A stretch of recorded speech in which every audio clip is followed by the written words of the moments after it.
to breastfeed scale. All right, let's get started.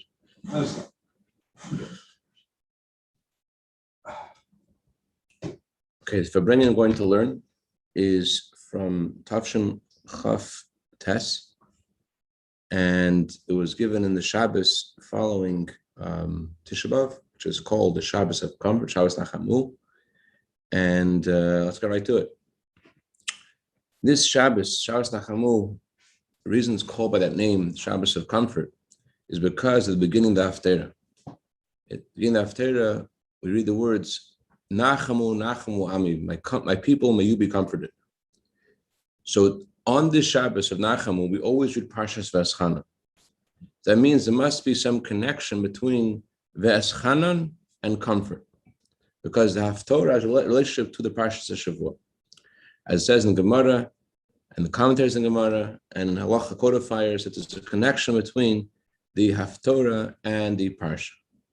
Although the beginning of the Parsha we read in Shabbos Chazain, Mincha of Parshas Dvarim, we already started reading about V'Eschanan. In the time of Raivin, the time of the highest type part of Shabbos, we read already a little bit of V'Eschanan. And also on like today, Monday and Thursday, we also read Parshas V'Eschanan. But the main time that you read the entire Parsha is Shabbos Nachamu. On Monday and Thursday, you only read a part of it. And the reason we read it throughout the week is just because Moshe Rabbeinu made a takana, he made a rule that you can't have 3 days passing in your life without reading the Torah. That's why we read the Torah on Monday and Thursday. Parenthetically, it says elsewhere, the Talmud explains the reason why it's Monday and Thursday specifically is because Moshe Rabbeinu went up the mountain on the first day of Elul and came down on Yom Kippur on the Monday and Thursday. So those days are days of special significance. Also, parenthetically, the Rebbe draws from this halacha another point about Chassidus. In general, we know in Hayom Yom it says supposed to Chassidus every day, and the Rebbe actually said that even if you've transgressed a loisa semen Torah, even if you've done a big avera, you can't pass that day without learning Chassidus. No such thing as a day without Chassidus. But there's another letter where the Rebbe writes to someone that you should at least not go 3 days without Chassidus. Just like you can't go 3 days without Torah reading, you also shouldn't go 3 days at the inner dimension of Torah. Anyways, so also the days before Shabbos Nachamu, beginning from Sunday, which the year the Rebbe said the Sikha, unlike this year, was before Tisha B'Av. The year the Rebbe said this from Farbrengen, Tisha B'Av was on a Thursday. So Sunday was before Tisha B'Av, and Tisha B'Av itself, they have a connection to Shabbos Nachamu. So because the halacha is that anyone who works before Shabbos is able to eat on Shabbos. The Gemara says it's halacha, but there's the fact of life. You can't eat on Shabbos without working before Shabbos. So that expression in the Gemara is not only referring to Friday, you don't work on Friday, you can't eat on Shabbos, but it refers to all days of the week. The all days of the week are preparation for Shabbos, beginning from Sunday. So it comes out that Shabbos Nachamu is accomplished, it's created by the effort throughout the all days of the week. So you need, in order to have Shabbos Nachamu, you have to have all days of the week. And that's the reason why we read Parshas V'Eschanan in the days before Shabbos Nachamu, because in order to reach the action, you have to have the study first. In other words, we're reading Parshas Nachamu, reading the Parsha on this Monday and the Thursday before, because the Talmud says in order to reach action, you have to have study first. Talmud study brings to action.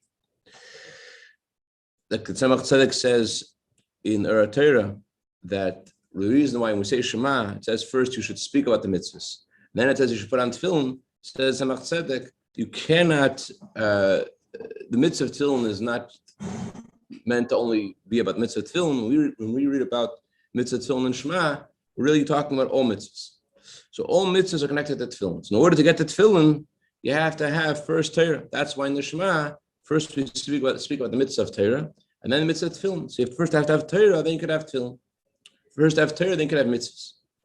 So in a similar way, in order to reach Shabbos Nachamu, you have to read the Torah first about Shabbos Nachamu to get to Shabbos Nachamu. So just like in order to prepare for Shabbos, you have to work before Shabbos. In a similar way, spiritually, the Torah readings that we do throughout the week, they are the study that creates and precedes and causes it to be the Shabbos after the week. Similar thing the Rebbe said. The Rebbe says in the Shabbos in the Farbrengen Yubes Tammuz. In the Farbrengen Yubes Tammuz, the Rebbe addressed that year a question about a letter of the previous Rebbe. The previous Rebbe says, we learned actually this talk of the Rebbe. The Rebbe asks, how come when the Friedrich Rebbe says that Yubes Tammuz is a day of strengthening Torah and Judaism, why is he placed Torah before Judaism? In order to, the first thing you do when you're born, you're before you learn, before you're able to understand the Torah, you're already taught to do the Torah. So how come the Friedrich Rebbe first talks about strengthening Torah and then Judaism? So Rebbe explains that the Friedrich Rebbe means to highlight what Judaism is. In order to know what Judaism is, you have to look at Torah. There are many people that have all different meanings of how they define Judaism. The Friedrich Rebbe says, in order to define what Judaism is, you have to look in the Torah. Torah is what makes Judaism Judaism. So there's a famous joke that this rabbi comes to this community and he speaks to Yidden there about keeping Shabbos, and next week he speaks about keeping kosher. And the president of the board comes over to the rabbi. His rabbi, you can't talk about this stuff in this community. He says, why not? He says, you're insulting people. So what should I talk about? Don't talk about Shabbos. Don't talk about kosher. So what should I talk about? Talk about Judaism.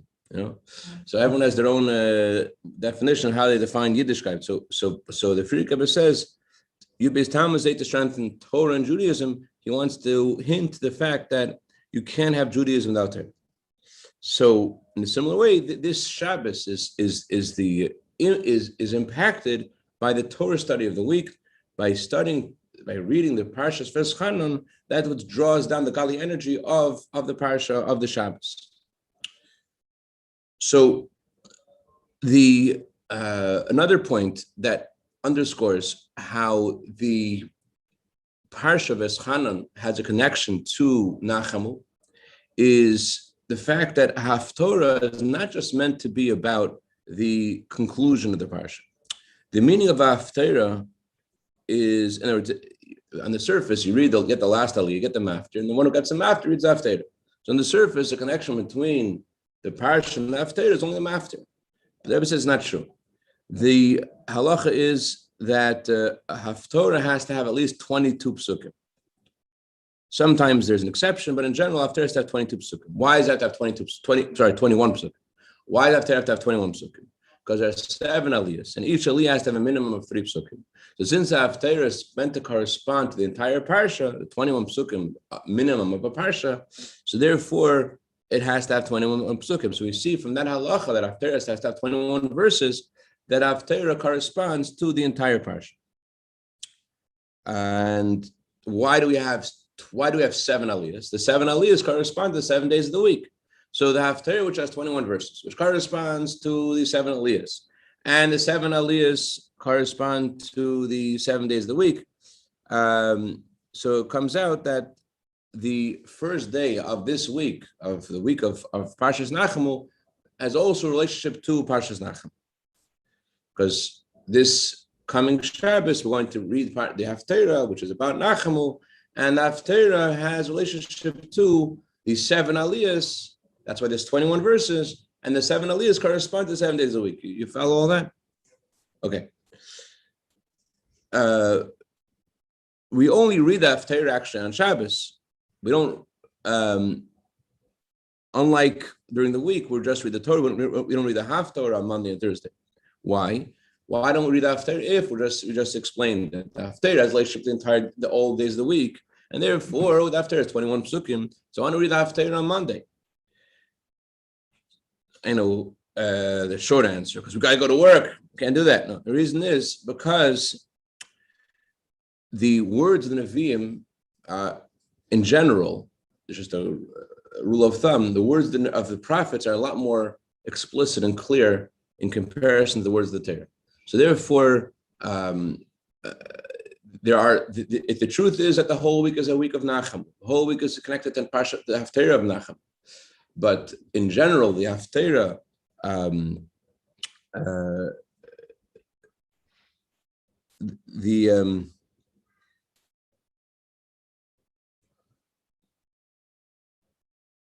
the revelation of Nachamu, when do we see the words Nachamu? When does it become Shabbos Nachamu? On Shabbos, the things are more revealed. So in the Haftarah that we read on Shabbos, you see expression of Nachamu. So although we're saying the whole week is connected to Nachamu, but on Shabbos, where things are more revealed, so we read the Haftarah of Nachamu. But as we said, the whole week is actually to Nachamu, and the Parsha, V'eschana, is actually Nachamu as well. Isn't there something that originally we read the Haftarah because Torah was forbidden? Right. But then when Torah was not forbidden, we kept it because we love to add things on and not get rid of them. Something about we read it only on Shabbos because and Yom Tov because that has like a connection to Mashiach because it's like higher than the world, and most of the Haftarah is in one way or another alluding to us trying to get to Mashiach. Have you heard something like that? I love to see it. I don't know where I that would be an elaborate thing to make up on the spot. It does say that in general, the Haftarah, the reason that why our Rebbeim always got an aliyah by that maftir is because there's something about the Haftarah which is connected to the Golus specifically. Because and just like on the surface, the reason for the Haftarah was because of the decrees against Jewish people, and the Jewish people still, we still want to connect the Torah anyways, despite the fact that we're not allowed to read the Torah, we're still going to do something else anyways. So it reveals the essence of the neshama. You see the essence of the neshama of you that I'm going to do the Torah anyways, even though I can't do it, I'm going to find a way to do it. So that's what the Rebbeim would get an aliyah specifically in the maftir because of its connection to the yichid, the actual essence of the neshama. But you're right, the Haftarah does openly speak about Mashiach more often than not. So I don't know. Remind me afterwards, and I'll look it up. Okay. So what is Nachamu about? Nachamu is the first of the 7 Haftarahs that we read from now until Rosh Hashanah, which talk about the comfort for the exile. How will we be comforted for the exile? By having the coming of Mashiach, by the Gula.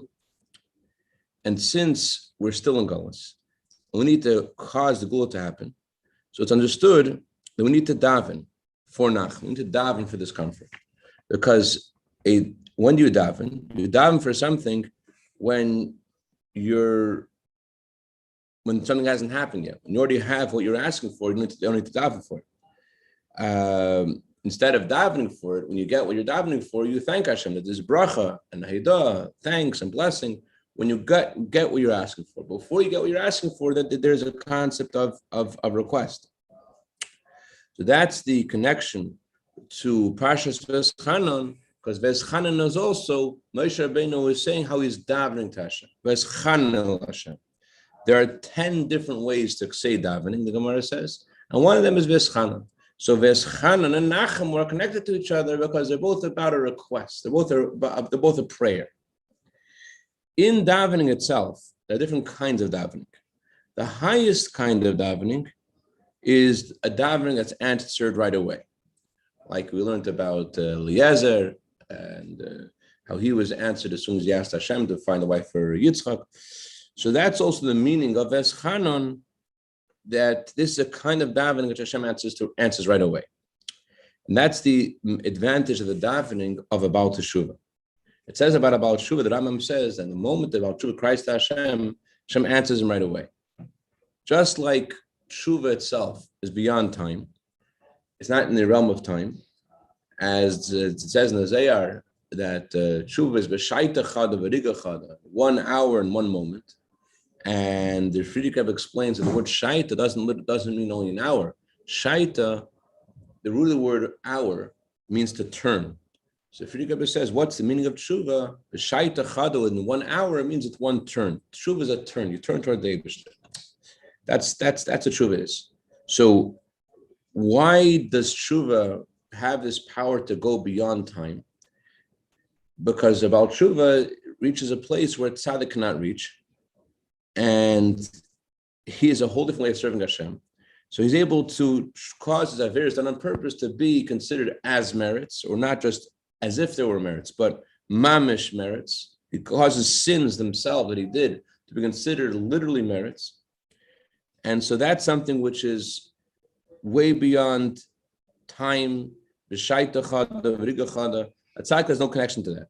A tzaddik, no matter how much alacrity a tzaddik has, no matter how much spring in his step he has, he can't, go beyond time. About tshuva is able to go beyond time. That turn towards Hashem is something which is infinite, beyond time. That's why parenthetically, that's why it says elsewhere that you're able to correct things done in the past. In the past is a past. How do you have power to correct the past? The answer is that through doing tshuva, you are beyond time. So there is no past, no present, no future.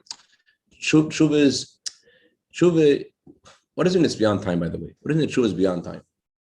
What it means is that everyone said that the essence of a Jew is tshuva. Tshuva is the fact that you care that you were separated from Hashem and you don't want, you only connect to Hashem. That feeling, I want to be close to the Eibishter, is something that Alter says in Tanya that Jews don't accept to other religions even if they're threatened with death. Why not?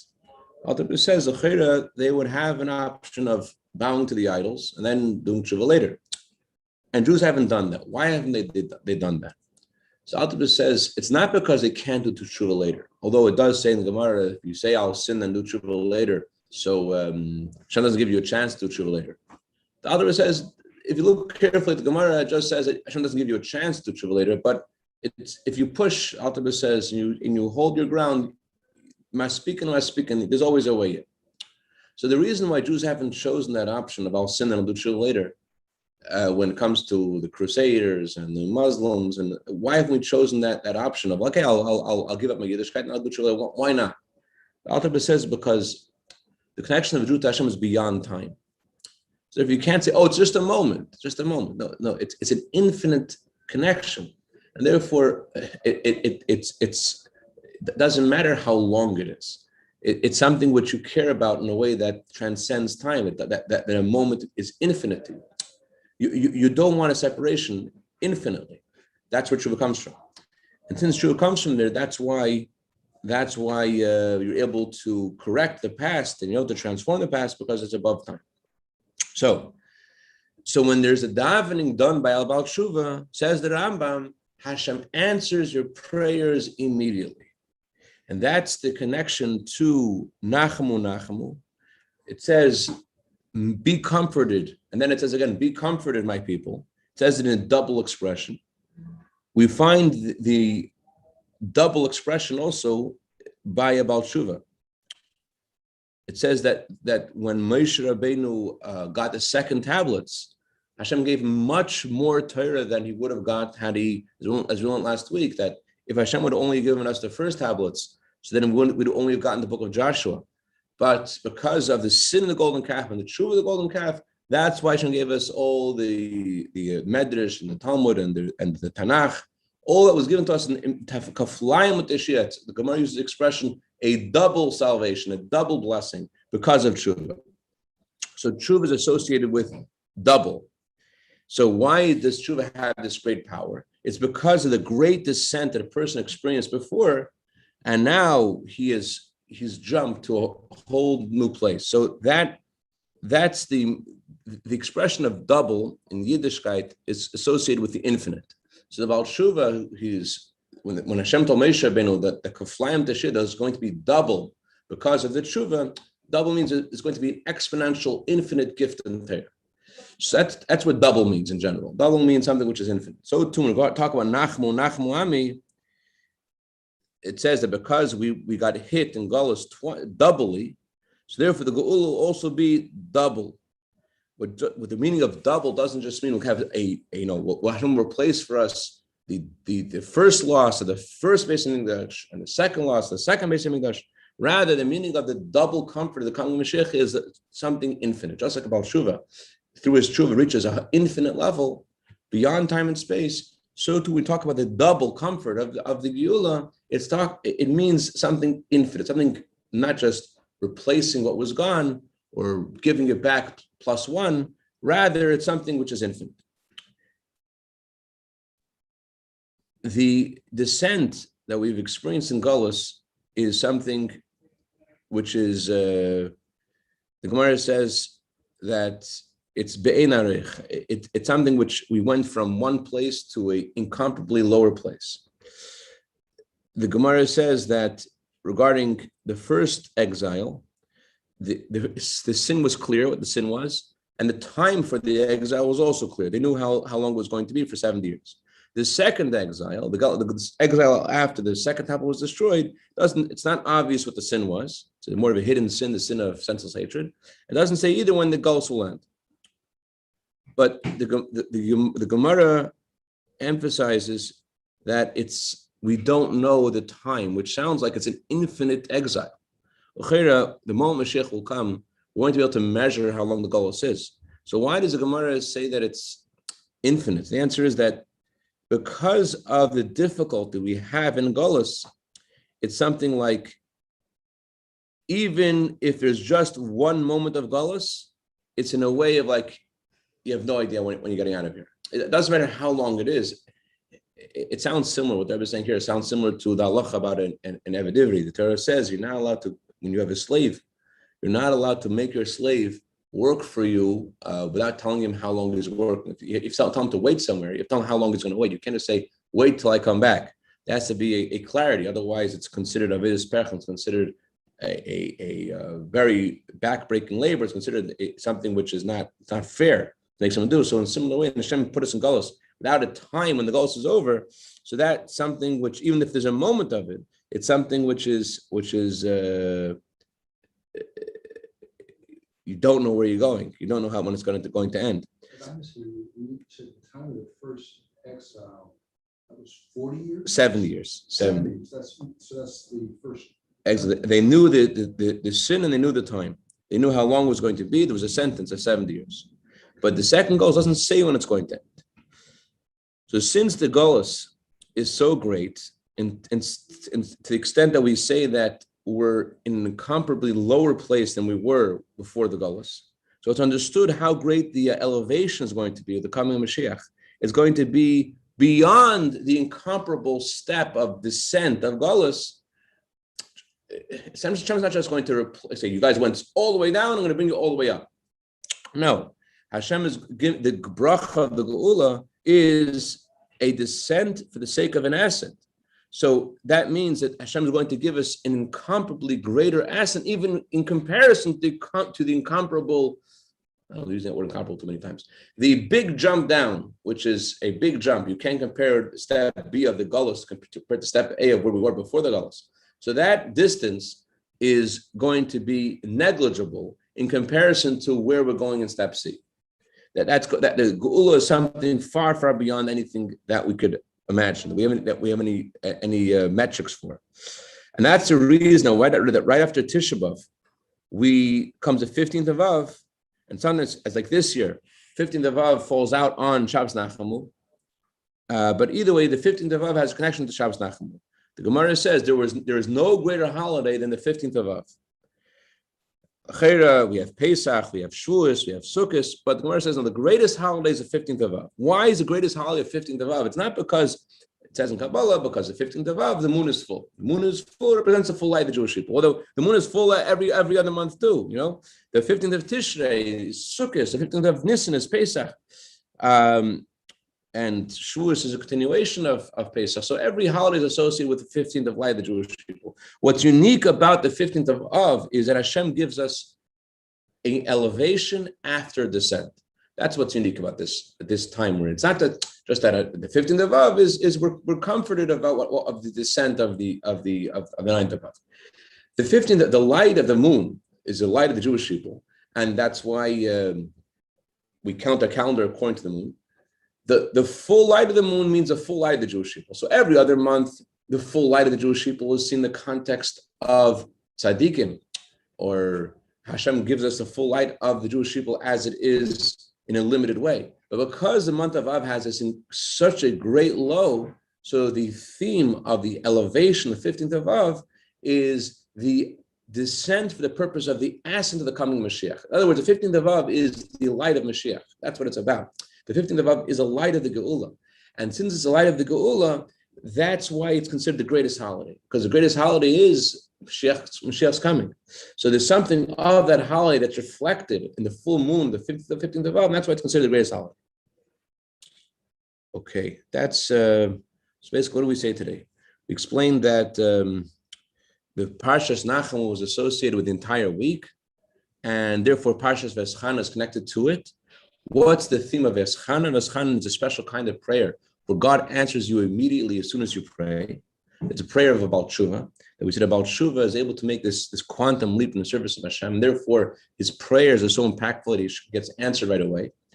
And similarly, the Haftorah, which is talking about a double comfort, this double comfort represents something infinite, something beyond a regular kind of replacing what was lost kind of thing. And the reason why we merit such a great blessing in the Haftarah, the blessing of the Geula, is because of the great descent of the Gullus. So that's why this Shabbos is associated with the infinite comfort of the Geula, which comes through the descent of Gullus. Chaim Chaim V'rach.